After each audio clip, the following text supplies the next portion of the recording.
Président Moussa Senghor Coulibaly Inichou. Mas an bɛ foli di ma.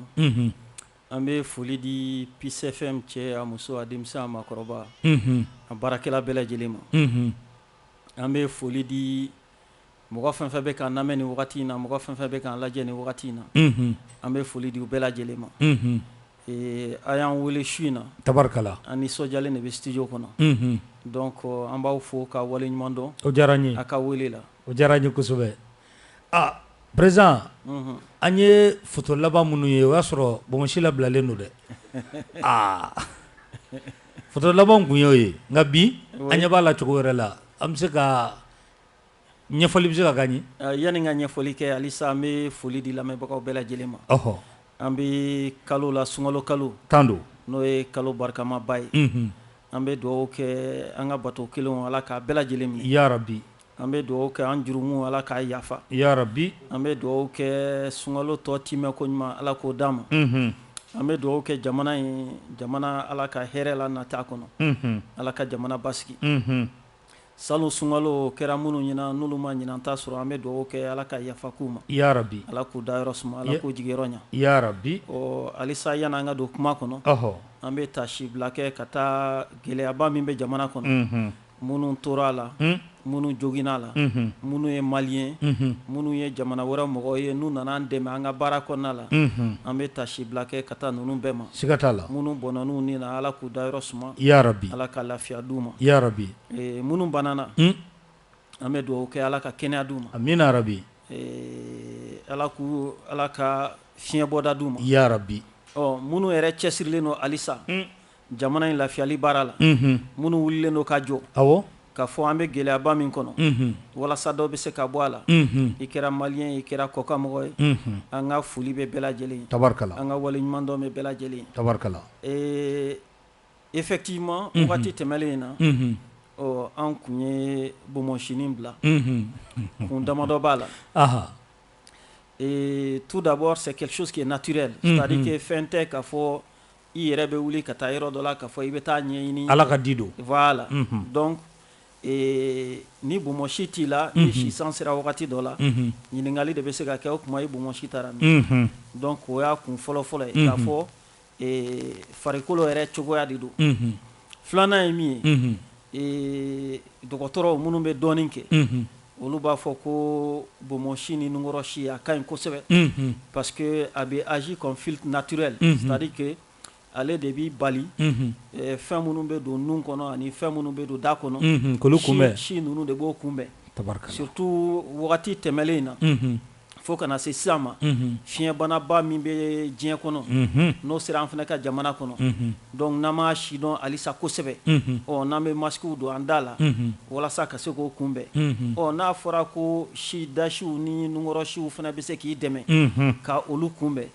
Donc o ye fɛn ye i bɛ se ka min fara i bolo kan walasa halisa i ka kisi.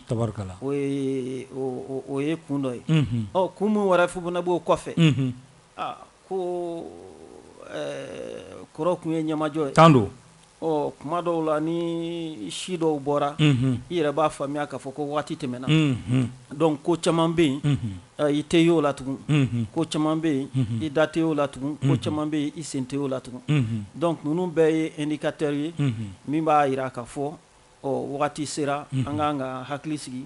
Wagati sera an k'an ka ɲɛmajɔ. Surtout n'i ko k'i bɛ kɛ jama ɲɛmɔgɔ ye n'i ko k'i bɛ bila maaw ɲɛ ko caman bɛ yen e man ka sen y'o la tugun. Ko caman bɛ yen e bolo man ka y'o la e da man ka y'o la. Donc c'est un signe de sagesse. Donc o de y'a to wagati tɛmɛlenw na k'an yɛrɛ hakili lajigin k'a fɔ ko bi ma dugujɛ k'an yɛrɛ hakili lajigin k'a fɔ rôle kura dɔ b'an bolo devoir kura dɔ b'an bolo. Donc an kun ye bonbonsinin bila. O kama président i bɛ bɔlɔlɔ suit kosɛbɛ Facebook suit kosɛbɛ. N bɛ dɔ lajɛ a la. Fɛn caman fɔra a ko la dɛ. I y'o kumaw mɛn. N bɛ dɔ lajɛ a la. Dɔw yɛrɛ ye pomadiw ni fɛnw dilan ko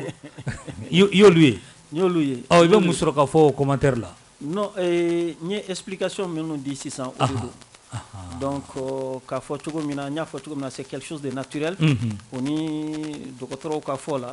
a bɛ dɔ fara protection kan n y'a fɔ cogo min na wagati in na fiɲɛbana min bɛ yen ni fɛn fɛn b'a to an ka se k'an yɛrɛ makaran k'an kɛrɛfɛmɔgɔw makaran o ka ɲi ni n ye min fɛnɛ fɔ c'est un signe de sagesse donc an k'an ka basigi ani hakilisigi surtout n'i ko k'i bɛ kɛ jama ɲɛmɔgɔ ye i kan k'o fara i bolo kan siga t'a la ni waati laban ninnu na an y'a ye ka taama cayara ka don jamana womisɛn caman kɔnɔ i n'i ka tɔndenw n'o ye Ligue démocratique pour le changement ye an bɛ se ka taama yan k'a kun dɔn awɔ an kɛlen ka tɔn in sigi hakilila jiginna an y'a fɔ ko tɔn in dayɛlɛlen don malidenw bɛɛ lajɛlen an y'a fɔ an ka tɔn k'a fɔ a dayɛlɛlen don dugu kelen kama walima a dayɛlɛlen don siya kelen kama walima a dayɛlɛlen don diinɛ kelen kama walima k'a fɔ a dayɛlɛlen don maliyɛn minnu dɔrɔn bɛ mali kɔnɔ o tɛ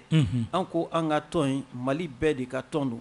k'a daminɛ Kayi fo Menaka k'a daminɛ Kayi fo Kidal k'a daminɛ Kayi fo Tawudeni k'a daminɛ Kayi Sikaso mali dugu bɛɛ donc k'a fɔ fɛnɛ diinɛ ko t'a la i bɛ diinɛ o diinɛ la i tɛ diinɛ la k'a fɔ fɛnɛ siya ko t'a la k'a fɔ fɛnɛ i bɛ mali kɔnɔ i tɛ mali kɔ kan ni anw y'o fɔ an bɛ wuli k'o waleya de donc an wulili an jabala ye Bamako ye tɔn in créera Bamako a baaraw daminɛna Bamako an bɛ wagati fanba kɛ Bamako mais ni an ko ko tɔn ye jamanadenw bɛɛ lajɛlen ta ye an tɛ se ka to Bamako k'a fɔ k'an b'o waleya donc an ka wulili wagati tɛmɛlenw na ka don jamana kɔnɔ ka taa jamanadenw kunnafoni hakilila min bɛ tɔn na u ka se k'o dɔn anw fana y'a fɔ an ka tɔn kɔnɔna la tɔn hakilina bɛ sɔrɔ an bɛ wuli ka se maliyɛn minnu ma u b'an bilasira ni kan min ye u bɛ gɛlɛya minnu fɔ an ye u bɛ solution minnu fɔ an ye parce que anw ko an ka projet de société fɛn tɛ k'a fɔ an yɛrɛ b'an sigi fɛn min ka di anw yɛrɛ ye walima an yɛrɛ mana min jati minɛ an kelenna k'a fɔ an bɛ baara kɛ n'o ye an ka projet de société a sigilen do de n'an taara maliyɛnw bɛ min fɔ an ye an bɛ baara kɛ n'o de n'u ko min ye gɛlɛya an bɛ baara kɛ n'o ye n'u ko min ye nɔgɔya an bɛ baara kɛ n'o ye donc nin wagati in na an ye tagama damadɔ kɛ an garisigɛra an ye a tɔgɔ di commune demandée commune demandée an ye tako damadɔ kɛ yen ka taa Kangaba ni fo Guinée frontière ninnu na dugu caman bɛ yen Manden dugu caman bɛ yen an garisigɛ donna olu la yan'o cɛ an ye Segu jamana an garisigɛ donna Segu yɛrɛ dugu kɔnɔna la ani a dafɛ dugu damadɔni o bɔlen kɔfɛ an taara Kita mara la kɔsa in na an garisigɛ donna o dugumisɛnnin caman fɛnɛ la olu fɛnɛ ni ɲɔgɔn cɛ an taara Kolokani yan fan in fɛ an taara an senna yala in nin bɛɛ ye fɛn dɔ de k'a fɔ halisa n'an ko ko tɔn in sigilen don jamanaden bɛɛ lajɛlen de kama an bɛ taa de k'a yir'u la k'a fɔ tɔn bɛ baara kɛ cogo jumɛn na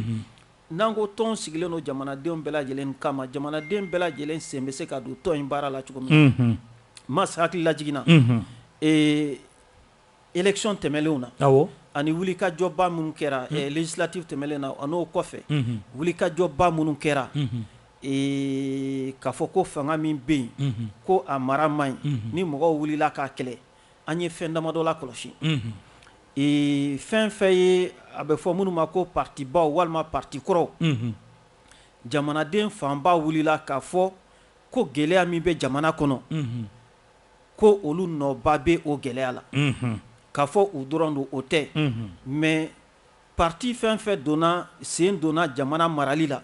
k'a daminɛ 91 la fo ka n'a bila 18 août 2020 la fɛn fɛn sen donna la tiɲɛni min kɛra jamana kɔnɔ jamana ye dafirili min kɛ jamana ye binni min kɛ jamana ye yobo yabali min kɛ jamana farali min kɛra ninnu parti bɛɛ sen b'a la donc jamanadenw ko olu bɛ fɛn kura de kɔ jamanadenw ko olu bɛ mali kura de kɔ donc ni jamanadenw ko bi ko parti kɔrɔlen minnu bɛ yen a bɛ fɔ dɔw ma parti ba mais an t'a dɔn tuguni parti baw don parce que kow yɛlɛmana donc an b'a fɔ ko parti kɔrɔlenw minnu sen donna fanga marali la san 30 tɛmɛlen kɔnɔ ni jamanadenw wulila k'olu olu tɛ o partiw fɛ tugun a tɔ bɛ to jumɛn a tɔ bɛ to parti kura minnu sigira minnu sen ma don fanga marali la o parti kura minnu sigira ni minnu sen ma don fanga marali la olu partiw fɛnɛ cɛma fɛn min ye parti min ye parti kologɛrɛn ye parti min wulila ka jɔ ka bi tɛ k'a fɔ ko yɛlɛma ka don ko la k'a fɔ ko mara juguya o ka dabila k'a fɔ dunko juguya o ka dabila bingali mɔgɔw kan o ka dabila o parti ye parti kelen dɔrɔn de ye n'o tɔgɔ ko Ligue démocratique pour le changement donc an bɛ se k'a fɔ bi Ligue démocratique pour le changement a ye hakilina min ta k'a ɲɛsin malidenw ma kabi a sigidenw sen kan Ligue démocratique pour le changement a ye position min ta k'a fɔ ale ta ye tilennenya de ye ale ta ye laadiriya de ye ale ta ye bɛn jamana kɔnɔ olu ta tɛ miɲɛtɔko ye olu ta tɛ an ka dɔ sɔrɔ k'a bila an yɛrɛ kun olu ta tɛ jɔyɔrɔko ye bi na o hakilina de bɛ ka san sɔrɔ jamana kɔnɔ an kelen ma kɛlɛ kɛ mais an kɛra maa fɔlɔw ye minnu sen donna kɛlɛ in na an kɛra maa fɔlɔw ye minnu ye hakilina in ta ka se jamanadenw ma donc bi na anw nisɔndiyalen don kosɛbɛ n'an taara jamana fan o fan minnu b'an ka tɔn na minnu t'an ka tɔn na mɔgɔ caman bɛ ka tiɲɛ na segin an ma minnu b'an ka tɔn na minnu t'an ka tɔn na an taara yɔrɔ o yɔrɔ an ye lasigi fɛn fɛn kɛ tɔn wɛrɛw fɛn fɛn bɛ u bɛɛ nana an ka lasigi la parce que ko tiɲɛ yɛrɛ la an t'a ka tɔn na mais a bɛ ka sira min ta anw yɛrɛ dalen don a la k'a fɔ o bɛ se ka jamana dɛmɛ ka bɔ dingɛ kɔnɔ a bɛ ka sira min ta anw yɛrɛ dalen don a la k'a fɔ a bɛ an ni tiɲɛ cɛ donc bi na an bɛ se k'a fɔ ko an ka parti min don doni donna nataw la a bɛ se ka yiriwa kosɛbɛ doni donna nataw na a bɛ se ka san sɔrɔ kosɛbɛ parce que bi na parti kelen min jɔlen don maliyɛnw jigiya kɔrɔ min sen ma deli ka don fanga baara la san 30 tɛmɛlen na min ko changement yɛrɛ yɛrɛ min wulila k'a kɛlɛ kɛ ka b'a daminɛ min ma falen kɛ bi n bɛ opposition na sini bɛ majorité la sinikɛnɛ bɛ centre la o kɔfɛ n yɛrɛ t'a dɔn bɛ yɔrɔ min na o ye tɔn kelen dɔrɔn de ye n'o ye Ligue démocratique pour le changement donc ni jamanadenw jigi dalen don an kan an bɛ wuli ka se o jamanadenw ma k'a yirula k'a fɔ an b'u ka baara de la k'a yirula k'a fɔ an y'u ka baarakɛ minɛn de ye k'a yirula k'a fɔ an y'u ka cidenw de ye k'a yirula k'a fɔ halisa an ye kumakan min fɔ vision min banna hamina min banna n'o ye jamana ka basigi n'o ye jamana ka ɲɛta ye k'a fɔ an b'o kelen de kan an bɛ ka baara kɛ n'o ye an taara yɔrɔ minnu na an ye wasa sɔrɔ an taara yɔrɔ minnu na an ye nisɔndiya sɔrɔ n yɛrɛ y'a f'i ye kuma kɔnɔna la hali tɔn wɛrɛ minnu bɛ yen tɔn kɔrɔ ninnu u mɔgɔ camanw nana an ka lasigiw la u mɔgɔ camanw nana ka kuma ta an ka lasigiw la ka jo di an ma k'a fɔ an bɛ sira min kan olu yɛrɛ dalen don ala k'a fɔ bi o sira de bɛ se ka Mali dɛmɛ ka bɔ dingɛ kɔnɔna la. Tabarikala o b'a jira k'a fɔ ko aw labɛnnen don ka kalata natɔ olu kɔnɔ. An ye parti politique de ye donc à partir du moment an ye parti politique sigi sen kan an ka wuli ka jɔ fɔlɔ dɔ ye parce que hakilina minnu banna n'an bɛ fɛ o hakilina ka san sɔrɔ jamana kɔnɔ o hakilinaw bɛ labaara ni jamanadenw darila ka fanga yɔrɔ dɔ kalifa i la donc à partir du moment anw ye parti politique sigi an ka wuli ka jɔ fɔlɔ kɛra k'a fɔ ni élection bɛ na k'a fɔ an ma labɛn k'a kɔnɔ an tɛ se k'o fɔ tugun ni parti kɔni sigira sen kan kaban o kɔrɔ de an pɛrɛlen o kɔrɔ de an pɛrɛlen don baara dɔ kama o kɔrɔ de an pɛrɛlen don k'a fɔ ko maliyɛnw ka danaya d'an kan donc kabi parti sigi wagati an ka wuli ka jɔ bɛɛ kɛra k'a fɔ a kɛra législative ye o a kɛra locale ye o a kɛra présidentielle o a mana kɛ élection suguya o suguya ye a mana na wagati o wagati la o k'a sɔrɔ anw labɛnnen don hakilina min b'an na k'o yira maliyɛnw na k'a fɔ maliyɛnw ye n'a ye danaya d'an kan a bɛ se k'a jigi da min kan o filɛ nin. ok an bɛ ji dɔɔni min an ka segin ka na Cheikh Sidibe ji dɔɔni min. Pour le changement o ɲɛmaaba o de bɛ an bolo kɔrɔ bi ni o ye général Musa Senko Kulubali président halisa an bɛ tɛmɛ n'a ye élection date olu fɔra ka ban jamana ɲɛmaaw fɛ kalo 9 fɛn min ye furancɛla fanga ye a tɔ ye o dɔrɔn ye k'a daminɛ octobre kalo la ka taa sa kalataw bɛ daminɛ yala aw labɛnnen don ka ni kalata in bɛɛ lajɛlen kɔnɔ est ce que aw dalen don a la k'a fɔ jamana bɛ ka a fɔli min kɛ labɛn bɛ se ka sabati ka bɛn n'u ye référendum bɛ kɛ octobre la. bon hakilila jiginna transition sigilen sen kan a sigira ni sariya sun dɔ ye min nana fara constitution kan n'a fɔra ko charte de la transition donc o kɔnɔna la transition durée o o fɔra minnu ye a sigikafɔw kɛ minnu ye a jamajɛraw kɛ minnu ye a takasegin kɛ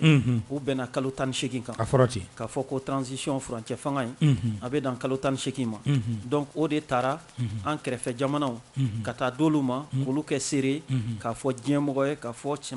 camancɛ fanga in furancɛ fanga in a bɛ dan kalo 18 ma ɔ n'a ma ɲa i y'o layidu ta jamanadenw ye n'a ma ɲa i y'o layidu ta diɲɛmɔgɔ ɲɛna a ka kan i k'i jija ni balinako wɛrɛ ma na i k'i jija i dala kan i k'o bɔ a sira fɛ donc o bɛ danaya sɛbɛntiya i ni jamanadenw ni ɲɔgɔn cɛ o bɛ danaya kologiriya i ni jamana wɛrɛ mɔgɔw ni ɲɔgɔn cɛ donc le fait k'a fɔ an bɛ élection bɛɛ labɛn k'a bɛɛ kɛ kalo 18 kɔnɔna la ne fɛ o ye ŋaniya ɲuman yira ye k'a ɲɛsin maliyɛnw ma k'a fɔ an ye layidu min ta an b'an cɛ siri k'a layidu waleya o ye ŋaniya ɲuman ye k'a ɲɛsin diɲɛmɔgɔw ma k'a fɔ an ye kumakan min di kumakan lankolon tɛ an b'an jija an ye min fɔ k'o bɔ a sira fɛ o fɔlen kɔfɛ élection dɔw fɔra an y'a fɔ cogo min na an ye parti politique de ye élection mana na position na o k'an ka sɔrɔ hakilina banna k'a di maliyɛnw ma o k'an ka sɔrɔ an ka a tɔgɔ di cɛbɔw labɛnnen don minnu bɛ se ka to élection na donc date ko o t'an bolo problème ba ye élection mana na wagati o wagati an pɛrɛlen don k'a kunbɛn a kɛra président sigi o a kɛra maire sigi o a kɛra député sigi o a mana kɛ élection ye an yɛrɛ ka wuli ka jɔ dɔ yanni fanga min tun b'an kunna yanni o ka bin an kun ka laɲini dɔ ye k'a fɔ segin ka kɛ élection kan donc an bɛ se k'a fɔ kabi fanga ma bin anw labɛnnen don ka élection kɔnɔ parce que ni gɛlɛya bɛ jamana kɔnɔ an bɛ pressé de jamanaden bɛɛ tigɛ b'a kun bɛɛ bɛ kule la donc an kan ka kɔrɔtɔ de ka kumakan di jamanadenw ma tugun u hakilina ye min ye u k'o fɔ u dalen don mɔgɔ minnu na u k'olu yira u bɛ fɛ u ni mɔgɔ minnu ka baara kɛ u k'o yira donc anw yɛrɛ ka faamuyali la furancɛ fanga in a ɲuman yɛrɛ ye a kana mɛn 18 min fɔra kalo 18 min fɔra a ka d'aw ma a kana tɛmɛ o kan donc démocratie bɛ renforcer si de temps en temps wagati ni wagati kuma bɛ di jamanadenw ma u ka se ka sugandili kɛ mais ni a kɛra k'a fɔ kuma tɛ di jamanadenw ma mɔgɔ damadɔ b'i sigi ten olu hamina ye min ye olu hakilina ye min ye transition daminɛ la charte sɛbɛnna cogo min na mɔgɔ damadɔ min sigira bon a bɛ se ka kɛ minnu y'a baara kɛ u ŋaniya kun ka ɲi mais an tɛ se k'a fɔ k'o ye jamanaden bɛɛ hamina ye o dɔw bɛ se ka kɛ bɛnsema ye donc a ka kan joona joona kuma kan di jamanadenw ma u bɛ fɛ maa min ka kɛ jamana ɲɛmɔgɔ ye o ka se ka légitimité sɔrɔ u bɛ fɛ mɔgɔ minnu ka kɛ wasabulon kɔnɔna la an ka se ka wasabulon sɔrɔ maire sigi fɛnɛ comme olu ka mandat bɛna ban olu fɛnɛ ka mandat ka se ka renouveler walima mɔgɔ kuraw ka na sigida la mairie bɛ se ka kalifa minnu na u ka se ka baara kɛ donc ni y'an ka faamuyali ye donc le fait k'a fɔ date fixera o t'an bolo problème ba ye nka b'a la élection caman fɔra c'est-à-dire que référendum ko b'a la législative b'a la collectivité o ni présidentielle o ka couplé ani localu bon n'a nana référendum la donc an jɔrɔlen don o yɔrɔ la dɔɔni parce que n'a fɔra ko référendum ka boloda ka sɔrɔ an yɛrɛ bɛna an prononcer fɛn min kan an t'o dɔn fɔlɔ donc an fait ça c'est un peu mettre la charrue avant les bœufs c'est-à-dire que an kun kan ka papier sɔrɔ an tigɛ kɔnɔ min b'a kɔnɔ an k'o dɔn et an sɔnnen don min ma an k'o dɔn an sɔnnen tɛ min ma an k'o dɔn et date fixelen ni bi cɛ maa caman y'an wele k'an ɲininka an ko an tɛ se ka fɛn fɔ an t'a dɔn yɛrɛ fɛn min bɛna kɛ gafe in kɔnɔna la donc n'i tɛ fɛn min dɔn i bɛ siran o ɲɛ n'i tɛ fɛn min dɔn i sen tɛ se ka don o la ten dɛ donc k'a fɔ ko an bɛ taa référendum la surtout a bɛ ka kɛ période min fɛnɛ la sariya b'o fɛnɛ kɔ donc k'a fɔ an t'a dɔn min yɛrɛ bɛna kɛ gafe kɔnɔna la donc o ye fɛn ye o tɛ an bɛ fɛ baara ka boloda cogo min na o to yen donc a ka d'anw ye ni sariya sunba bɛ falen min bɛ k'a kɔnɔ a baara bɛɛ lajɛlen ka sen don a la ni ko bɛɛ lajɛlen ka sen don a la bɛɛ lajɛlen tɛ se ka sigi tableau kelen kunna mais jɛkulubaw olu ka kuma laselaw olu ka se ka wele hamina min b'o jɛkulubaw la olu ka ta en compte donc bɛɛ ka se k'i yɛrɛ sɔrɔ document dɔ kɔnɔna la o kulu de fɔlen don ko o de kan ka baara daminɛ sini maa 50 i bɛ baara comité d'orientation ani a tɔw maa 50 k'olu bɛna suganti olu de bɛna réfléchir réforme ni fɛnw kan. Bon baara min ma daminɛ fɔlɔ ni e y'i prononcer o kuncɛ wagati kan. A bɛ gɛlɛya. Yɔrɔ o kɔni o ye ko gɛlɛn. Donc a ka d'an ye baara ka daminɛ ni nɔgɔya bɔra a kɔnɔ a fɔra a banna mais ni gɛlɛya bɔra a kɔnɔ o gɛlɛyaw bɛ ɲini ka olu wuli dɔɔni dɔɔni fo ni baara taara kuncɛ wagati min na k'a fɔ baara kɛra baara ye bɛn kɛra min kan bɛɛ sɔnna min ma. Donc o la ni référendum kan ka boloda a bɛ boloda mais o bɛɛ lajɛlen kɔfɛ anw yɛrɛ ka faamuyali la furancɛ fanga o kɔni ye misaliya la i bɛ taa sɔrɔ sisan a tɔgɔ di an ka dugu caman bɛ yen ni dugutigi tɛ yen yanni dugutigi kura ka sigi i b'a ye dugu bɛ kalifa mɔgɔ dɔ la o bɛ kɛ latɛmɛ fanga ye i bɛ taa sɔrɔ o tigi yɛrɛ tɛ compter dugutigi fɛ donc i bɛ taa sɔrɔ o wagati kɔnɔna la décision gɛlɛnw fɛn fɛn bɛ dugu concerné o si tɛ ta o wagati o wagati ni kɔni bɛ kɛ an ka labɛnw sigi sen kan an ka labɛnw sabati walasa dugutigi kura bɛ sigi ni kan min ye a bɛ sigi cogo min na an k'o labɛnw kɛ o ka se ka kɛ donc a kun ka d'an ye nin camancɛ fanga ye o ka se k'i limiter o rôle la sariya sunba falenni a man d'anw ye anw ka laɲini tɛ k'a fɔ o ka don furancɛ fanga ye o ka baara kɔnɔna la donc an ka laɲini ye o ka sen bɔ baaraw la parce que anw fɛ jamana sariya sunba falenni anw yɛrɛ ka laɲini na pour que a ka kɛ fɛn ye bɛɛ bɛ se k'i yɛrɛ sɔrɔ min kɔnɔna la walasa a ka kɛ fɛn nafama ye a baara tɛ se ka kɛ san 2 duguma. Donc ni o baara tɛ se ka kɛ san 2 duguma transition dun ye kalo 18 kalo 9 dunna la kaban o baara ma daminɛ halisa k'a fɔ ko kalo kɛ o baara kɛ kalo 3 kɔnɔna la ka tila k'a fɔ ko an k'an prononcer o kan o bɛ kɛ fɛn ye ne anw ka jati la anw ka laɲini la bɛɛ t'i ni yɛrɛ ye min kɔnɔna la o bɛ kɛ fɛn ye min bɛna kɛ girin-girin kɔnɔna la précipitation kɔnɔna la n'an ma farati an bɛna document dɔ adopter an bɛ tila ka nimisa min kɔnɔna la. A fɔlen dɔ fɛnɛ ko présidentielle ni législative bɛ kɛ ɲɔgɔn fɛ an n'u ka jamana kɔnɔden delilenba tɛ o élection modèle ka élection belebele 2 kɛ ɲɔgɔn fɛ ta jamana ɲɛmaa ni wasadenw tali ko o kalanso ɲɔgɔn na. Donc o hokumu kelen kɔnɔna la a kun ka d'an ye élection présidentielle o de kun ka fɔlɔ boloda o ka boloda o de ye élection bɛɛ la belebele ye o de y'a bɛɛ la nafama ye o ka organiser ka ɲa n'o kɛra o kɔfɛ min ye législative o ka tugu o la président kura ka législative labɛn ani référendum président kura ka municipal fɛnɛ labɛn o ni a ka temps ta min ye révision constitutionnelle a ko labɛn n b'a préciser an ka parti Ligue démocratique pour le changement on est pour la révision constitutionnelle aw jɛlen don n'a ye an jɛlen don n'a ye mais a kɛcogo a nasira a n'a waati an ni maaw bɛ fɔ ɲɔgɔn kɔ o de la i y'a faamuya b'a la donc min kun ka d'anw ye transition u k'u jija élection présidentielle u k'o boloda o musakakow bɛ nɔgɔya o organisation bɛ nɔgɔya o ka kɛ jɛlenya kɔnɔna la o ka kɛ tilennenya kɔnɔna la o ka kɛ bɛn kɔnɔna la o ka tɛmɛ parce que ni problème caman b'i da la n'i ko k'i b'i k'a bɛɛ ka ɲɔgɔn fɛ n'i ma farati i tɛ se k'a si ɲɛnabɔ nka ni problème ka ca n'i y'a ta kelen kelen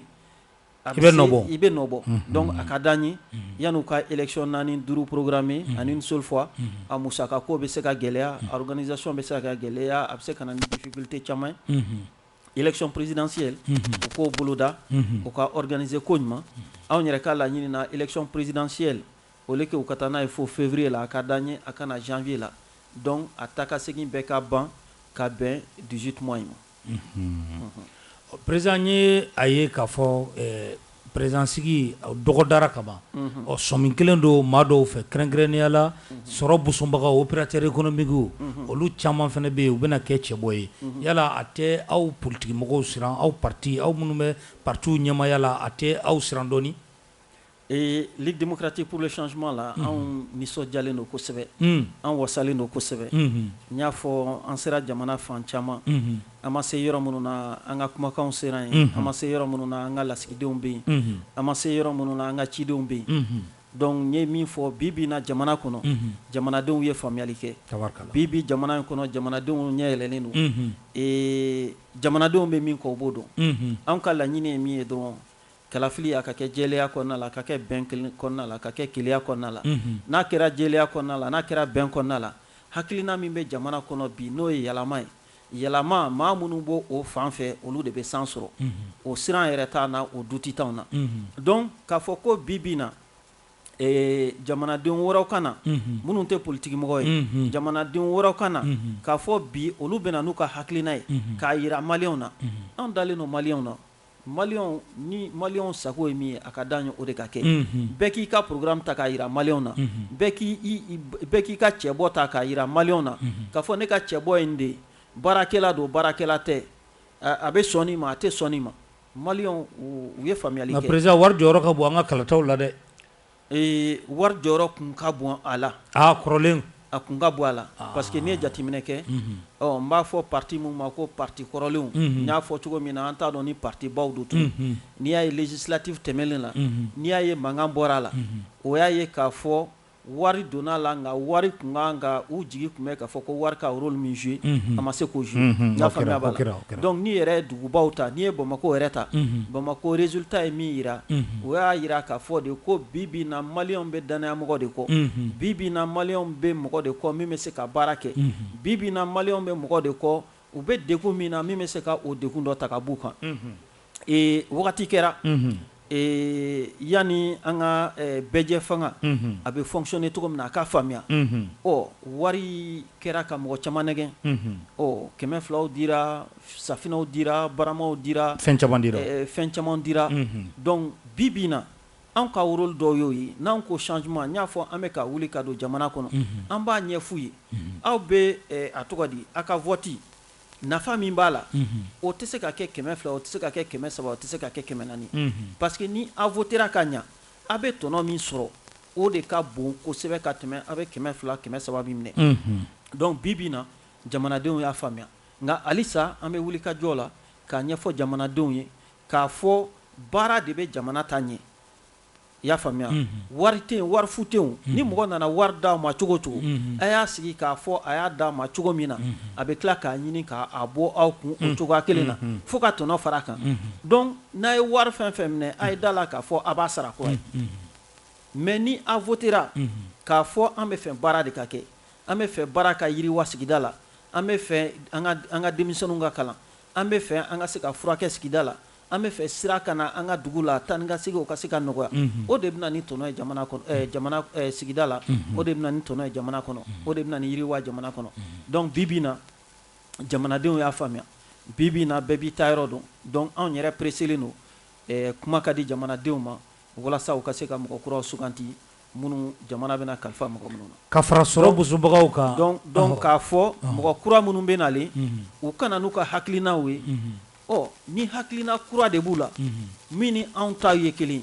u bɛna fara an kan an n'u bɛ baara kɛ ɲɔgɔn fɛ mais ni hakilina de b'u la kɔrɔlen k'a fɔ an bɛ sigi kɔrɔlen kan k'a fɔ jamana nafolo an bɛna an dabiri o la k'o dun walima an bɛna jamana kɛ mɔgɔ damadɔ ta ye walima an bɛna jamana kɛ an yɛrɛ ta ye madala ni maliyɛnw bɛna sɔn o ma tuguni parce que maliyɛnw ka wuli ka jɔ kɔsa in na a ma dogo mɔgɔ si la a wuli ka jɔ fanga bonyana cogo min na madala k'a fɔ ko ni mɔgɔ wɛrɛ ko k'i bɛna n'o kelen k'a fɔ maliyɛnw bɛna salaya wuli ka jɔ la ka fara sɔrɔ busubagaw kan an y'a ye diinɛmaw fana bɛ ka sen don a la kosɛbɛ diinɛ surtout diinɛ ɲɛmɔgɔ dɔw olu fana bɛ k'u labɛn yala o fana t'aw siran ayi o t'an siran o t'an siran parce que n y'a fɔ cogo min na bi bi in na jamanaden bɛɛ ye faamuyali kɛ bɛɛ y'i ta yɔrɔ dɔn an bɛ taa yɔrɔ o yɔrɔ an b'a ɲini an ni mɔgɔw ka sigi ka baro kɛ changement ye min ye jamana bɛ taa an donna gɛlɛya minnu kɔnɔ an ye donna fili minnu kɔnɔ an y'a fɔ an bɛ ka min fɔ malidenw ye k'a fɔ jamanaden dɔ k'a fɔ n bɛ politiki kɛ o dama ka kan jamanaden bɛɛ lajɛlen na i kɛra opérateur économique ye o i kɛra diinɛma ye o politiki parti de b'i bolo a ka kan jamanaden bɛɛ lajɛlen na i k'i da don jamana kuma la a ka kan jamanadenw bɛɛ lajɛlen na k'i ɲɛsin jamanadenw ma k'a fɔ a ye danaya d'an kan n'a ye danaya d'an kan n bɛ fɛ ka baara min kɛ o de ye ni jamanadenw sɔnna u ka danaya da u kan mais jamanadenw ye min faamuya k'a fɔ ko a tɔgɔ di i b'a fɔ jamanadenw a ye danaya d'an kan ka sɔrɔ ŋaniya wɛrɛ b'i kɔnɔ ka sɔrɔ i bɛ fɛ ka bɔ ni jamanadenw sira wɛrɛ min fɛ an ko an ka an hakili to o de la donc ni mɔgɔ min bɛna politiki kɛnɛ kan i ye baara fɛn fɛn kɛ par le passé ou bien i bɛ activité fɛn fɛn la o bɛɛ kɔni bɛ bila kɛrɛfɛ e bɛna de nin ye politique baara de ye ne bɛna de en tant que homme politique hamina min bɛna hakilina min bɛna k'a ɲɛsin jamana ma donc jamanadenw b'o de ta k'o lajɛ ni o ye danaya baara ye ni o ye baara ye min bɛ se ka kɛ nafa ye jamana ma donc u bɛ danaya ta ka di kan n'o to yen i bɛ baara min na tous les jours i bɛ se ka continuer o fɛ. ok an bɛ don min na i ko bi yala Ligue démocratique pour le changement aw bɛ M5 kɔnɔ halisa. yan'an ka don M5 kɔnɔna la an tun bɛ EMK de kɔnɔna la donc EMK an bɛ se k'a fɔ M5 a création yɛrɛ a bɔra EMK de la. aw jɔda bonyana kosɛbɛ. parce que EMK de sigira sen kan fɔlɔ o sigilen sen kan a kɛlen ka wulikajɔw boloda tɔw nana fara kan donc wulikajɔba min kɛra 5 juin o kɛra M5 ye donc M5 sigira ni hakilina dɔ de donc EMK ye déclaration fɔlɔ min kɛ appel fɔlɔ min kɛ a b'o appel kɔnɔna la n'o ye Mali kura ye donc tant que an ma Mali kura sɔrɔ o hakilina in bɛ yen donc tant que Mali kura ma sɔrɔ M5 ye hakilina dɔ de donc tɔgɔ in kɔni ye hakilina nin bɛ mɔgɔ minnu na olu faralen ɲɔgɔn kan nin ye tɔgɔ de tɔgɔ bɛ se ka falen tɔgɔ bɛ se ka tunu mais hakilina in bɛ o tɛ tunu fo ka sɔrɔ donc bi bi na an ye M5 ye Mali bɛɛ ye M5 ye n y'a faamuya b'a la n y'o de fɔ an bɛ taa yɔrɔ o yɔrɔ hakilina min bɛ yen k'a fɔ ko ka yɛlɛma don jamana kɔnɔ k'a fɔ ko ka falen don jamana kɔnɔ k'a fɔ dunko juguyaw ka ban jamana kɔnɔ k'a fɔ fɔɲɔgɔnkɔw ka ban jamana kɔnɔ k'a fɔ insécurité baw ka bɔ jamana kɔnɔ k'a fɔ kalanbaliyaw ka ban jamana kɔnɔ olu bɛɛ ye M5 idée de ye olu bɛɛ ye Mali kura idée de ye donc tant que o ma sɔrɔ an bɛ se k'o bila cogo jumɛn maliyɛnw ye wulikajɔ min kɛ a kɛra ninnu de kama donc ninnu ma sɔrɔ fɔlɔ tɔgɔko in tɛ problème ye o donc an bɛ jɛkulu kɔnɔna la bi bi na an bɛ M5 kɔnɔna la an bɛ EMK kɔnɔna la donc an ka wulikajɔ yɛrɛ ka bɔ a kɔnɔna la donc an bɛ continuer a kɔnɔna la fɛnɛ ni Ala ka jɛ ye jusqu'à ce que an ye promesse min ta maliyɛnw ye k'a fɔ ko Mali an bɛɛ bɛ n'an disi gosi don dɔ la k'a fɔ nin y'an ka jamana ye mas maliyɛn minnu bɛ voyager wagati in na u sɛgɛnlen don kosɛbɛ dɛ siga t'a la u bɛ min fɔ an ye n'u taara kɔ kan kuma dɔw yɛrɛ bɛ siran k'a fɔ k'u ye maliyɛnw ye kumasuli dan don ɲininkali caman aw jamanaba in aw tɔgɔ min o kuma mun de y'aw sɔrɔ o kuma mun bɔnɛ de binna aw kan o kuma mɔgɔ wɛrɛw de b'aw fɛ yan ou bien min bɛ fɔ maliyɛnw kan ou bien aw to o maliyɛnw dɔ ye donc bi bi na maliyɛnya yɛrɛ n'i bɛ kɔ kan a bɛ ɲini ka kɛ i k'i dogo mais an bɛ min fɔ maliyɛnw ye an dalen don jamana in na an dalen don an yɛrɛ la nin ye jamanaba de ye donc bi ka gɛlɛn ma o ni ta tiɲɛna o tɛ kelen donc bi kɔni ka gɛlɛn an ma dɔɔni mais an dalen don a la k'a fɔ furancɛ fanga in bɛ taa ban wagati min na ko min bɛna daminɛ o kɔfɛ ni Ala ka jɛ o bɛ kɛ fiɲɛbɔda ye jamanadenw ma. président Musa Senko kabini M5 ma daminɛ Ligue démocratique pour le changement a ka wulikajɔ a ma dugu mɔgɔ la a ka wulikajɔ bonyana kosɛbɛ k'a fɔ fanga kɔrɔ min bɛ yen ko u ka taa M5 kɔnɔna la o kɛlɛ kelen o kɛra aw fɛ fo ka taa se Ibrahim Boubacar Keita a ka fanga binni ma yala aw tun bɛ ka yɛlɛma min ɲini o de ye nin ye yan. n y'a f'i ye cogo min na n ka misali la n ko a tɔgɔ di an ka dugu caman na ni dugutigi tɛ yen yanni dugutigi kura ka sigi dugu bɛ kalifa a tɔgɔ di maa dɔ la min bɛ wagati latɛmɛ fanga o b'o kɛ donc an ka jate la nin ye wagati latɛmɛ fanga de donc koba tɛ se ka kɛ expédier les affaires courantes donc an jigi tɛ nin transition in kan k'a fɔ an bɛ Mali kura min kɔ o baara ka kɛ parce que fɛn fila bɛ yen donc minnu bɛ yen bi légitimité t'u bolo k'a fɔ min b'a to an ka faamuyali la min b'a to réforme gɛlɛnw jamana kɔnɔ k'a fɔ u bɛ se ka olu sigi sen kan o sigi sen kan o ye fɔlɔ ye filanan la durée donc kalo tan min dilen d'u ma awɔ donc o tɛ taa ɲɛ fɛnɛ min b'a to i bɛ se ka baara boloda baara kolo gɛlɛn boloda min bɛ se ka nɔ bɔ donc an ka faamuya la nin kɔni ye wagati latɛmɛ fanga de donc an jigi t'o kan k'a fɔ ko Mali kura an bɛ min kɔ o bɛ se ka sɔrɔ nin wagati latɛmɛ fanga in kɔnɔ an ye min fɔ k'a fɔ ko kabi fanga ma bin an kun y'a laɲini an ka taa kalafili kura la donc an b'o de laɲini o ka se ka kɛ joona joona walasa maliyɛnw min ka d'u ye min ka di maliyɛnw ye u ka se k'o mɔgɔw choisi donc an y'a fɔ fɛnɛ ni malien sonna ka danaya dan kan an ka baara fɔlɔ bɛ kɛ min c'est faire l'état de la nation o ye baara fɔlɔ ye mais filanan bɛ kɛ min n'an ye min fɔ malien ye campagne kɔnɔna la k'a fɔ an bɛna nin de kɛ an bɛna nin de boloda yani an k'a kɛ an bɛ malien wele kura ye a fɔra o tɔgɔ dara concertation nationale sa o tɔgɔ dara assise nationale sa k'a fɔ malien ye campagne wagati la an ye nin de fɔ a ye bon a détail filɛ nin a sɔnna wa a ma sɔn donc ka confiance kuraya ka a sinsin tugun aw ni malien cɛ ani malien cɛ walasa baara ka daminɛ donc n'o kɛra a tɛna kɛ fɛn ye min bɛ dogo malien na a tɛna kɛ fɛn ye min bɛ kɛ malien ɲinɛ ma a tɛna kɛ fɛn ye min bɛ kɛ malien kɔ kan donc an kelen don k'o baara de boloda donc an dalen don a la Mali kura an bɛ fɛ a ka kɛ cogo min na an bɛ ka don malien kan cogo min na an yɛrɛ fɛ malien y'a faamuya cogo min na an yɛrɛ fɛ malien nisɔndiyalen don ka Mali kura in kɔnɔ cogo min na a baara yɛrɛ bɛna daminɛ ni furancɛ fanga in banna c'est-à-dire que dans 9 mois o baara yɛrɛ bɛna daminɛ parce que an dalen don a la k'a fɔ ni élection kɛra a ɲɛ 40 ma c'est-à-dire que hakilina kura in o de bɛna fanga sɔrɔ mɔgɔ kelen min bɛna bila ɲɛfɛ an t'o dɔn mais jamakulu min bɛna ka fɔ ko jama bɛ a tɔgɔ di jamana bɛna kalifaw la o bɛ kɛ jamakulu min bɛna ni hakilina kura in k'i jɔ hakilina kura in kɔfɛ k'a défend o wasabulon kɔnɔna la an dalen don a la k'a fɛ fɛnɛ wasaden minnu b'a fɔ ko an bɛ tugu hakilina kura in kɔ olu de bɛna caya wasabulon kɔnɔna la élection locale minnu fɛnɛ bɛna an dalen don a la k'a fɔ maire minnu b'a fɔ ko an bɛ an yɛrɛ sɔrɔ ni hakilina kura in kɔnɔna la an dalen don a la k'a fɔ jamanadenw o bɛna danaya da olu de kan maa caman kɔni ka bisigi la o ye minnu ye dan siri Ibrahim Boubacar Keita a ka fanga la k'i n'u ka surun kosɛbɛ ɲɔgɔn na ko o de la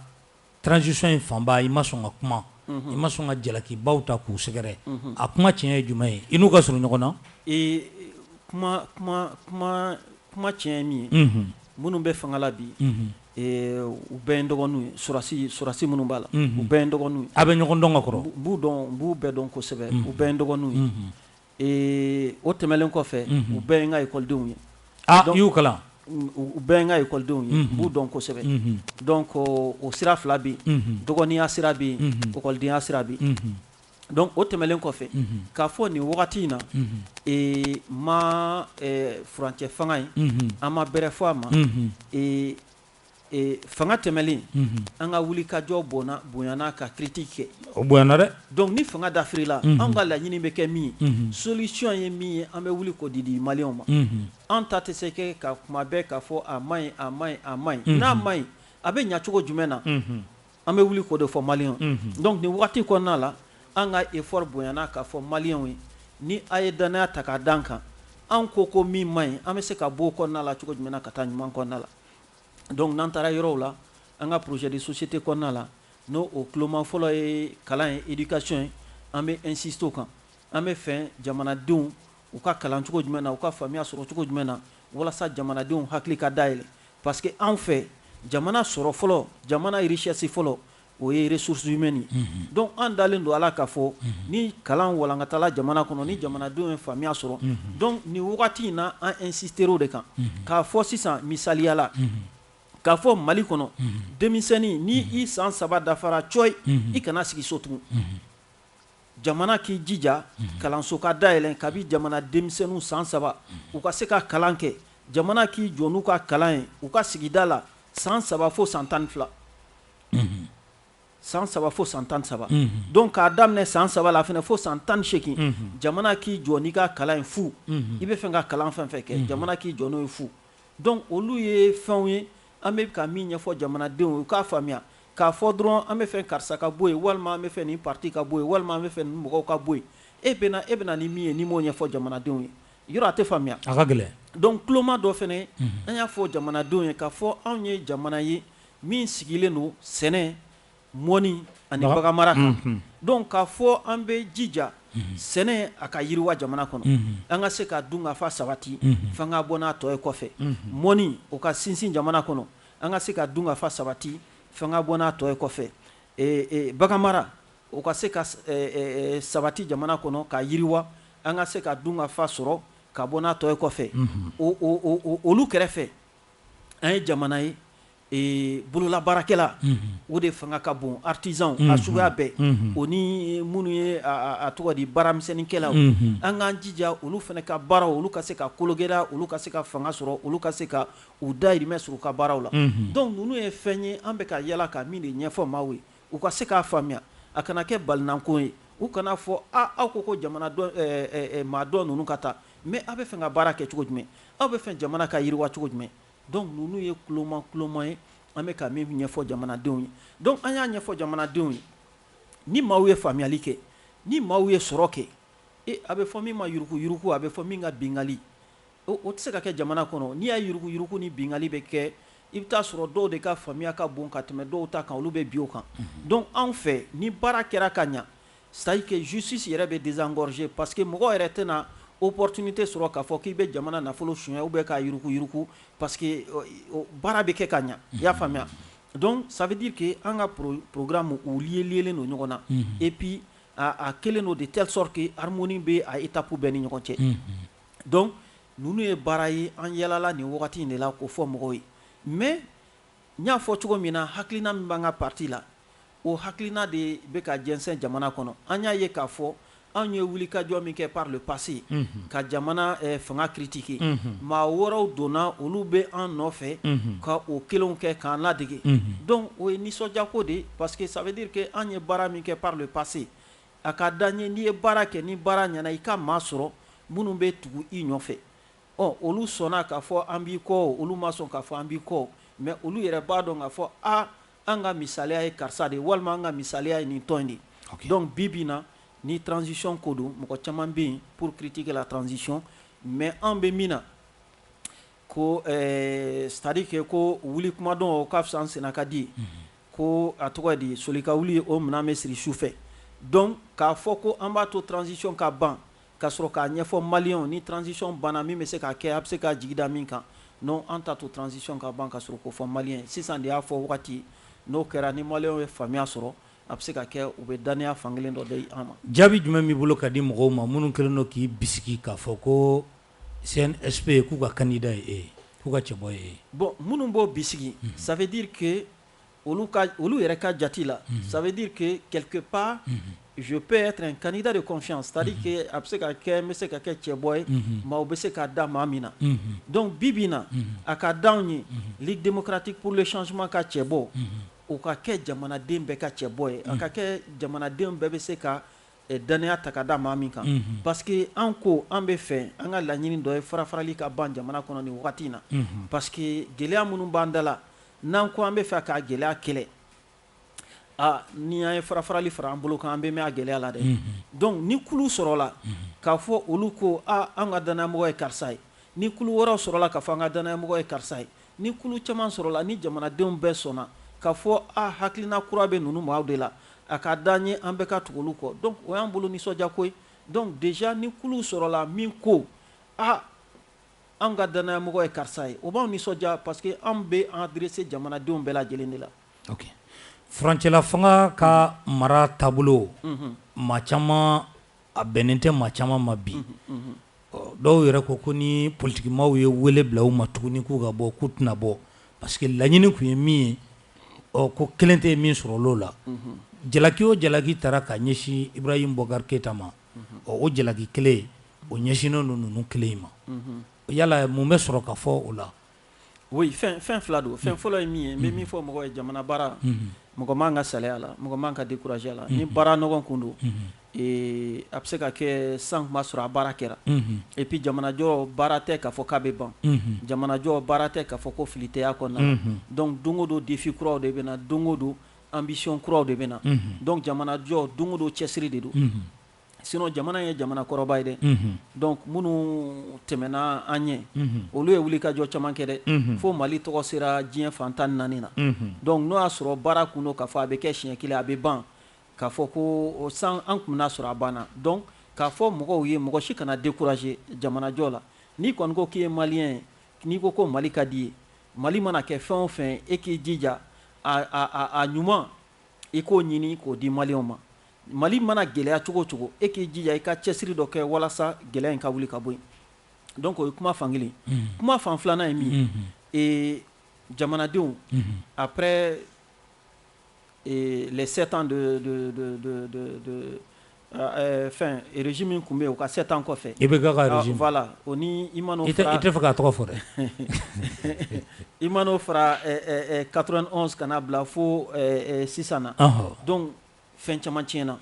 donc bi bi in na maliyɛnw an bɛɛ presselen don donc c'est pourquoi caman bɛ yen an si nisɔndiyalen tɛ fɛnw taara rythme min na n'i y'a lajɛ kabi transition sigi wagati hésitation ba minnu kɛra ta ka segin ba mun kɛra donc mɔgɔ caman yɛrɛ y'a jira k'a fɔ ko nin ko in daminɛ madala ni baara cɛ ɲuman mɔgɔ caman bɛ ka nimisa i bɛ ka nɔfɛ bi dɛ ayi o ye hɛrɛya non ayi mɔgɔ foyi tɛ ka nimisa i bɛ k'a ɲɛfɔ u bɛ tilen ka fɔ an ye yan koyi non hali ni ye téléphone labila dɔw b'a fɔ sisan non o kɔni o ye dimi kuma ye o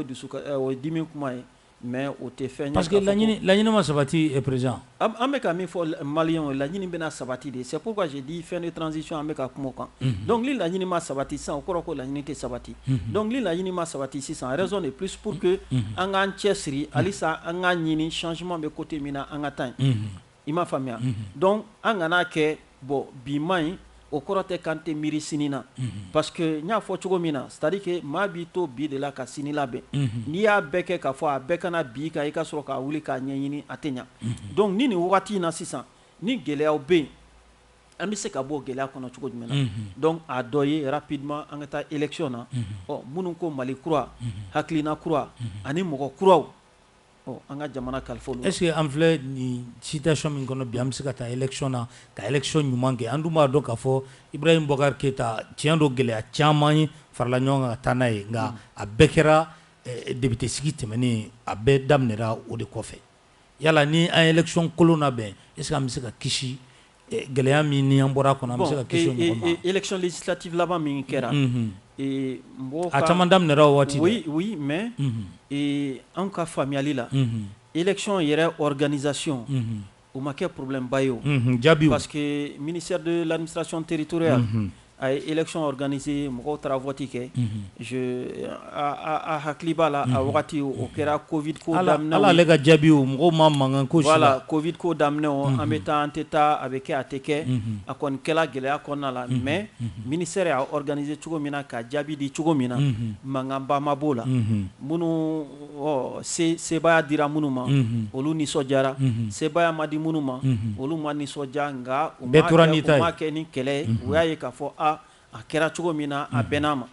donc gɛlɛya donna min na résultats bɔlen ministère de l'administration territoriale la ka taa cour constitutionnelle la gɛlɛya bɛɛ bɔra yen de donc k'a fɔ élection organisée en tant que tel problème ba ma b'o la donc bi bi na an bɛ se k'a fɔ halisa o ministère kelen de bɛ yen o technicien kelenw de bɛ yen o savoir faire kelen de bɛ yen an bɛ se ka an wasa don olu la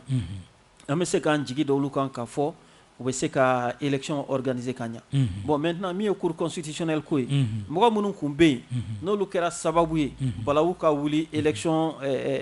nɔfɛ bon olu mɔgɔw tɛ yen tugun donc an bɛ se k'a bisigiya k'a fɔ mɔgɔ kura minnu nana olu ye o leçon tiré k'a fɔ tɔ ninnu donna sira min fɛ u tɛna don o sira kelen fɛ donc o y'an ka faamuyali ye bɛɛ lajɛlen b'a dɔn k'a fɔ transition ɲuman o bɛ kuncɛ ni kalata ɲuman de ye transition dɔ bɛ yen e ye o baara kɛ ka tɛmɛ n'i ye e ka wagati lajɛ ka na se bi ma bɛɛ lajɛlen kɔni b'a dɔn k'a fɔ élection min labɛnna a wagati a kɛra élection ɲuman ye parce que min batira o wulila ka taa min gagné ka t'o fo sɔsɔli ma k'o la est-ce que e dalen b'a la k'a fɔ ninnu bɛna se k'o élection ɲɔgɔnna bɛn parce que tiɲɛ la mɔgɔ caman dalen t'u la dɛ bon an bɛ da o la an bɛ da o la parce que n y'a fɔ cogo min na ministère de bɛ élection organiser minnu ye législative laban organiser o mɔgɔ caman de bɛ halisa sinon o mɔgɔ kelen de bɛ yen peut-être ministre falenna mais département ka bon donc préfet bɛ yen gouverneur bɛ yen ils ont le savoir faire u bɛ baara ka gouverneur caman kɛ sɔrɔsi ye sisan o bɛɛ tɛ mɔgɔ siran non o man ka mɔgɔ siran a man ka siran o man ka mɔgɔ siran parce que en fin de compte maliyɛnw de bɛ voter olu de bɛ t'u ka danaya da a tɔgɔ di maa min ka d'u ye ka t'u ka danaya d'u kan donc u ye baara kɛ san laban ninnu na cogoya min na jɛlenya kɔnɔna la il y a pas de raison k'a fɔ ko élection nata in na k'a fɔ k'u bɛna bɔ o kɔnɔna la donc an kɔni dalen d'u la jusqu'à preuve du contraire an jigi b'u kan k'a fɔ maliyɛnw ka laɲini ye min maliyɛnw bɛ se ka a tɔgɔ di u ka hamina ye min ye ko exprimer élection senfɛ cogo min na k'a fɔ u bɛna baara bɛ sabati walasa u ka se ka kɛ. Ok. Ni ladilikan b'e bolo kan di ministre min bɛ yen bi n'a bɛ administration territoriale kunna sabula e delila k'o jɔyɔrɔ in kɛ o ladilikan bɛ kɛ jumɛn ye. Bon o ladilikan o bɛ kɛ a ka ani bɛɛ ka kuma fɛn fɛn sen bɛ élection na parti politiques ani société civile ani bɛɛ lajɛlen baara in kana kɛ mɔgɔ kelen baara ye baara in kana kɛ an bɛ baara ɲɛdɔn an b'a kɛ parce que an b'a ɲɛdɔn a ka kɛ bɛn kɔnɔna la bon o bɛn o tɛ se k'a sɔrɔ fo ni mɔgɔw sigira hakilina minnu b'u la hamina mun b'u la inquiétude minnu b'u la u ka se k'o f'i ye jaabi min b'i bolo i ka se k'o fana d'u ma donc structure fila bɛ yen dɔ bɛ ministère de l'administration na n'o ye cadre de concertation ye avec les partis politiques o bɛ se ka kɛ sababu ɲuman ye walasa jɔrɔnanko minnu bɛ yen e yɛrɛ bɛ ka ɲininkali minnu kɛ sisan k'a fɔ est ce que élection in bɛna se ka kɛ jɛlenya kɔnɔna la est ce que a bɛna se ka kɛ faamuya kɔnɔna la donc baara minnu bolodalen don ministère la pour que olu gɛlɛyaw kana don kalafili kɔnɔna la olu bɛ se ka ɲɛfɔ mais an y'a ye k'a fɔ kɔsa in na aussi premier ministre fana ye cadre dɔ sigi sen kan pour que ani politique mɔgɔw bɛ se ka kuma mais a kana dan seulement a tɔgɔ di politique mɔgɔw ma ça y est que société civile bɛ yen organisation caman bɛ jamana kɔnɔ minnu bɛ se k'a to kalafili bɛ se ka kɛ basigi kɔnɔna la a bɛ se ka kɛ faamuya kɔnɔna la cogo min na a bɛ se ka kɛ fitina kana bɔ a la cogo min na donc olu bɛɛ ka sen don a la ka ɲɛfɔli k'u ye u ka faamuyali kɛ n'olu ye faamuyali kɛ olu fana kan ka kuma lase yɔrɔ minnu na olu bɛ kuma lase yen walasa faamuyali ka sɔrɔ. E ye Ligue démocratique pour le changement o ɲɛmaa ye mun de bɛ Mali kisi coup d'état ma. N y'a fɔ faamuyali 1960 kana se bi ma ɲan coup d'état naaninan ye. Non oui n y'a fɔ éducation faamuyali jamana kɔnɔ ni a tɔgɔ di an ye démocratie yɛrɛ sigi cogo min na minnu kɛra mɔgɔ fɔlɔw ye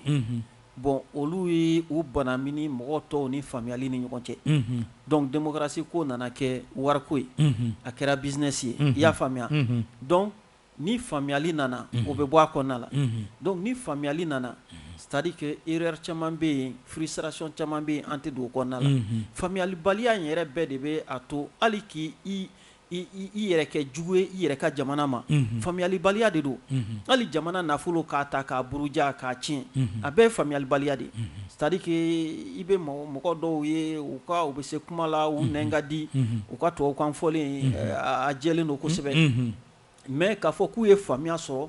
ko kalan ni kodɔn tɛ kelen ou bien kalan ni faamuya tɛ kelen donc ni faamuya bonyana minnu bɛ jamana ɲɛma n'u y'a dɔn k'a fɔ jamana mɔgɔ caman wagati tɛmɛlen na mɔgɔ caman bilara jamana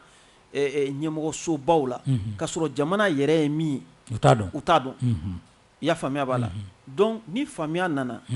n'i ye mɔgɔ bila fɛn ɲɛma a bɛ fɛn min ɲɛdɔn a b'a nafa dɔn a b'a tɔnɔ dɔn o kɔni o bɛ jija o la o b'o makaran mais n'i y'a di mɔgɔ ma min yɛrɛ t'a dɔn fɛn min don donc tiɲɛni bɛ bonya a kɔnɔna la donc n y'a fɔ cogo min na jamana base ye éducation de éducation donc hali ni mɔgɔ nana k'a fɔ k'i b'a tiɲɛ ni e kelen nana k'a fɔ k'i b'a tiɲɛ minnu bɛ se k'i bali a tiɲɛni na olu b'i bali a tiɲɛni na i y'a faamuya donc an ka fɛn min b'a to coup d'état ani fɛn wɛrɛ o tɛ kɛ jamana in kɔnɔ c'est à dire que ni transition in banna an ka sigi a kan ka fɔ o bɛna kɛ période de ye bɛn bɛna na wagati min na c'est à dire que an tɛ segin an kɔ kɔfɛ tugun o bɛna éducation de fɛ donc an k'an sinsin o kan donc ni éducation nana ni faamuya nana bon gɛlɛya fana bɛ mɔgɔw don ko caman na c'est pourquoi an ko il faut que sɔrɔ ka yiriwa jamana kɔnɔ ni mɔgɔw kalanna mais ni kɔnɔ lankolon don ni mɔgɔw kalanna mais insécurité b'u kan ni mɔgɔw kalanna courant tɛ ka sɔrɔ ji tɛ ka sɔrɔ a ko ka ca dɛ a ka ca i y'a faamuya b'a la donc ni mɔgɔw kalanna sɔrɔ yiriwara donc kow bɛ ɲɔgɔn sɔrɔ dɔɔni dɔɔni. ok furancɛla fanga in kɔfɛ e yɛrɛ Musa Senko Kulubali fɛ Mali mago bɛ président nasugu jumɛn de la. Et Ligue démocratique pour le changement mana candidat mi ira an b'a ɲini maliyɛnw fɛ u ka tugu o de kɔ a kɛra maire sigi o a kɛra député sigi o donc aw bɛna candidat min yira danfara jumɛn b'o u ni candidat tɔw cɛ n y'o de fɔ kuma daminɛ la n ko parti kɔrɔw parti an t'a dɔn ni parti baw do tugun parti kɔrɔ ninnu maliyɛnw ko olu de sen bɛ a tɔgɔ de jamana ye binni min kɛ olu sen b'a la parti bɛ se ka kɔrɔya nka est ce que mɔgɔ kɔrɔw ni mɔgɔ kɔrɔ taara parti kura dilan o tɛ parti kɔrɔ ya non ayi ni mɔgɔ kɔrɔ n'i taara parti kura dilan ka na ni hakilina kura ye a tɔgɔ di ni e taara sugu la k'a fɔ k'i bɛ taa sanni kɛ ni copie yirili la ka original fana yiri la a bɛɛ ye sɔngɔ kelen i bɛ original de ta dɛ mas donc bi bi na yɛlɛma Mali kura hakilina kura vision kura a bɛ parti kelen min na parti kuraw la o ye Ligue démocratique pour le changement donc mɔgɔ kɔrɔw mana na cogo o cogo u mana u munumunu cogo o cogo k'a fɔ k'u bɛ na ni parti kura ye olu bɛ kɛ copie de donc ni copie bɛ sugu la original bɛ sugu la a bɛɛ bɛ sɔngɔ kelen na an bɛɛ bɛ original de ta donc o jɔrɔ t'anw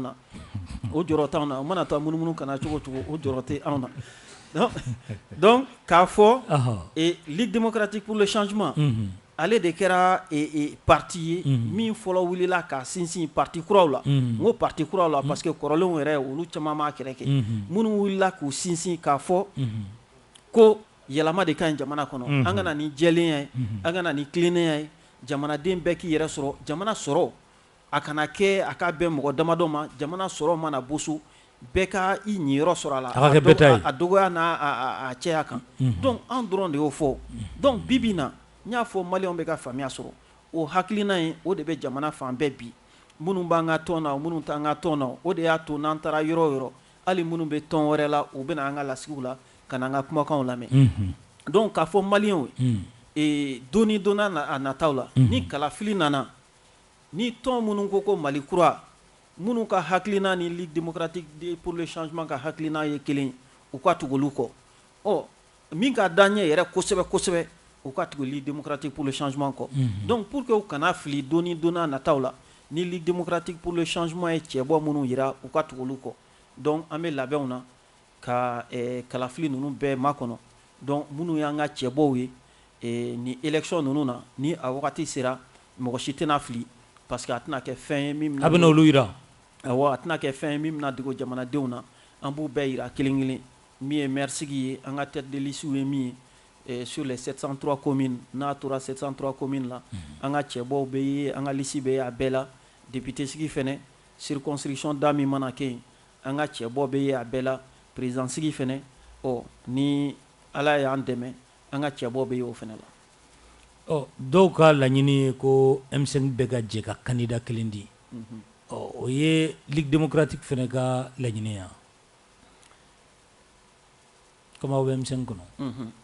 an ka laɲini ye a tɔgɔ di M5 kɔnɔna la hakilina min bɛ yen halisa o hakilina de ka san sɔrɔ n y'a faamuya b'a la n'o ye Mali kura ye bon candidat kelen sɔrɔla fila sɔrɔla saba sɔrɔla pour le moment an ka laɲini ye min ye halisa an ka wuli ka se maliyɛnw ma bon an tɛ ka a tɔgɔ di an tɛ ka an concentrer o question kan pour le moment bon mais n'o wagati sera bi bi na min ka d'anw ye ni mɔgɔ fɛn fɛn ko Mali kura ni i ye san sɔrɔ a ka d'anw ye an ka laɲini tɛ k'a fɔ fɛn bɛɛ ka kɛ Ligue démocratique pour le changement ye donc an bɛ se ka kuma an yɛrɛ tɔgɔ la ni M5 sera ka candidat kelen bɔ a ka di anw ye tabarikala donc an bɛ kuma an yɛrɛ de tɔgɔ la bon maintenant o y'an ka position ye an bɛ jini min an bɛ sɔrɔ ka nɛgɛjuru k'a labila 20 20 18 65 chaque